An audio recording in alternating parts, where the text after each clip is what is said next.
What's up, world? Up here in Portland, doing the 4Ts with the intrepid Chapin family. What's up? Hi. And loving every minute of it. We'll check back in with you later. Peace. But first, let's check in with the Oklahoma City interlude, where I went and visited my pop and some of my family out there that I wish I could have seen more of. I should have scheduled it to be a few more days, but it just worked out this way. But it was fun. We got to get together and share and have a good old time. What's up, Pop? Hey, Biggie. Hey, Anita. Hello. Hey, Virginia. Hey. That's what's up.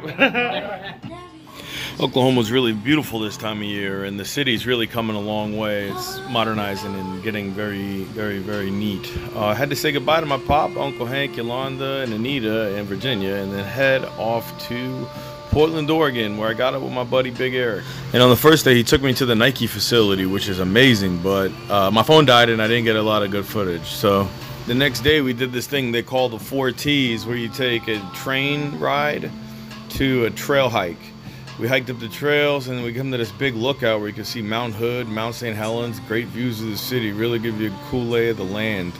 And then they take a tram, like this cable car style gondola, back down to town, and finally you end up taking the trolley back to where you started. Super fun. I really had a great time. Portland, what a great town. It's really got it going on up there. I know I said Kansas City was surprisingly good. No surprise here. Portland was good. I knew it would be, and it really didn't disappoint. Can't go wrong in a town like this. Well, even before we did the 4Ts, I had to pick up the car that I got from my friend Kenya, who left it for me so generously. And I took it to a car wash. I thought that the sunroof was leaking, but later I realized that it wasn't closed all the way. So I ended up getting a car wash and a bit of a shower. I think we made it. Okay. Looks like I made it through the watering part. Here's the water coming in, but it's not that bad. And we're getting the blow dryer. Whoa, okay, now some more water. Blow dryer in full effect. I'm getting a little bit wet now. But I need to wash this car. C'est la vie. Small price to pay, I think. I think we're done with the leak, so I'm not complaining. All right. Okay, that was exciting. Got a little wet, but nothing to get upset about. Yay! So I got this app. It's an abandoned place finder, and I found this abandoned overpass that's in Beaverton where I was staying. And just with a little bit of recon, I figured out I found a trail, and then got up and found my way up to it. So I found this abandoned overpass. Not easy to get to, and we'll see if I can even get to it. Had to go through a bunch of blackberries. But I'm up here now, kind of secluded. So if I can just get to the overpass, I think I'll do a little writing. So I made my way up there with a few cans of paint, and I didn't bring a cap adapter. The cap I'm using right there is the cap for that carpet cleaner. When I was at the car wash, I used carpet cleaner, you know, like a foaming carpet cleaner. For some reason the cap looked interesting, so I kept it in my pocket. If I didn't have it, man, I was down to stock caps, which I ended up using a bunch of them, which I hate stock caps. You know, they just suck. But this helped a little, but, you know, it was... I can't believe I forgot my cap adapters after sneaking my ass all the way up there. But all in all, it was a fun spot. Good little adventure. That abandoned place finder is pretty cool, man. I found a bunch of spots so far. Although up here, they're not hard to find. I found a little metal pole on the overpass I could use as a machete, because on the way up I had to kind of like walk right through all this blackberry, and when you can see it's mad thorns on it. So much blackberry up in this part of the world. Up in Seattle, I mean, I see it growing out of the sidewalk. So I guess I ought to say that I'm at this point in Vancouver, British Columbia, Canada, and this is all taking place about 3 weeks ago from now. And I'm running about 3 weeks behind due to the sheer amount of activities and just stuff that coming up, you know, while being on the road. It's taking up a ton of my time, and I don't have the time to work on the videos as much as I'd like. Here you see the Chapin family dogs, Winnie and Harley. It's so cute. These dogs are so much fun. Everywhere I've been, whoever I've stayed with has had a dog this whole trip. Okay, so I'm having my first salty salt and straw ice cream cone. And you know, I've had ice cream in Japan. You know, I grew up with a really nice old ice cream parlor around up in Massachusetts, and there's just been good ice cream. You know, I've had good ice cream before. I love like Bo's in Tampa. I like Cold Stone Creamery. I mean, they're nothing to sneeze at. But this thing right here is on some next level, brand new fly West Coast shit that I am like really blown away. This thing is like barbecue sauce in it, and it's great. And I don't mean like, I mean it's great. The cone is like some sort of like mozzarella cheese pastry wrapped around the ice cream.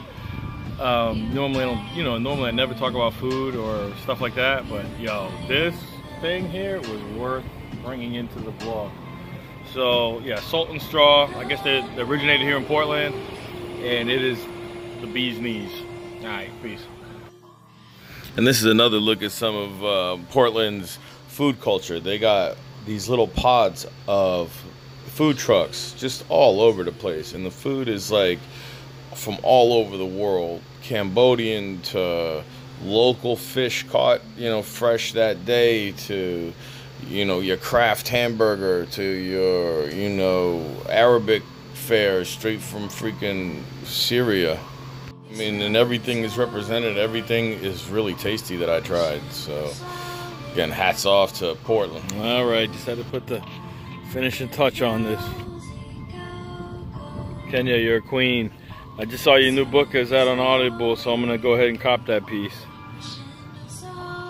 Anywhere you go in the country, at least, look at the DMV. Does that look like your DMV? It looks like the one in Tampa. This is the one in Portland.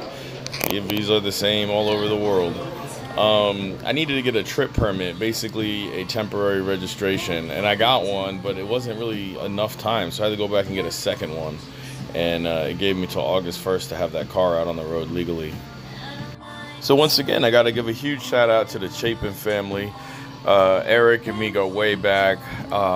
Sandy, his wife, so sweet. The whole family. Shout outs to Olivia, Tynan, and Izzy.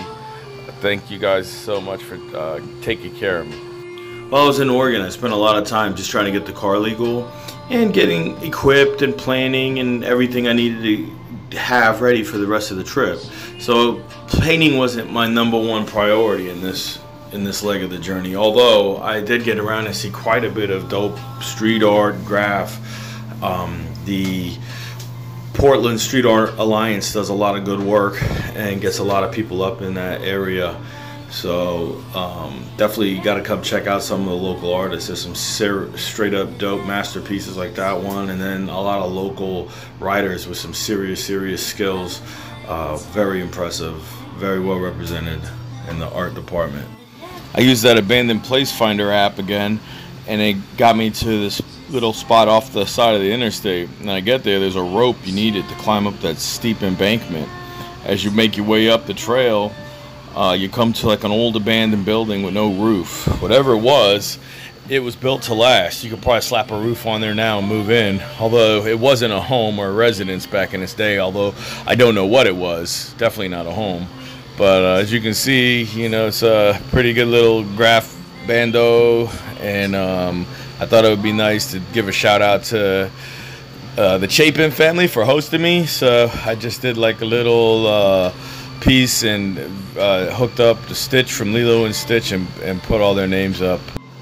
You know, when I first started this vlog, I wanted it to be about motivational creativity. In other words, I wanted people to see these vlogs and then, you know, gain some sort of inspiration and go out and make some work. Before I got into being a full-time artist, I read quite a bit of books, and one of the books I read was called Art and Fear. I just want to paraphrase something I remember from the book. I don't have it here in front of me, but the author says something to the extent of, the great thing of art is that it's in your hand to do whatever you want. You know, you pick up the pencil and write from the hand. You pick up the paintbrush and paint. But the downside is your hands might be weak and you may fail the project. It goes a long way around, but finally says the only time you fail is if you quit. You just keep at it. You can't fail in trying. You can fail in quitting only.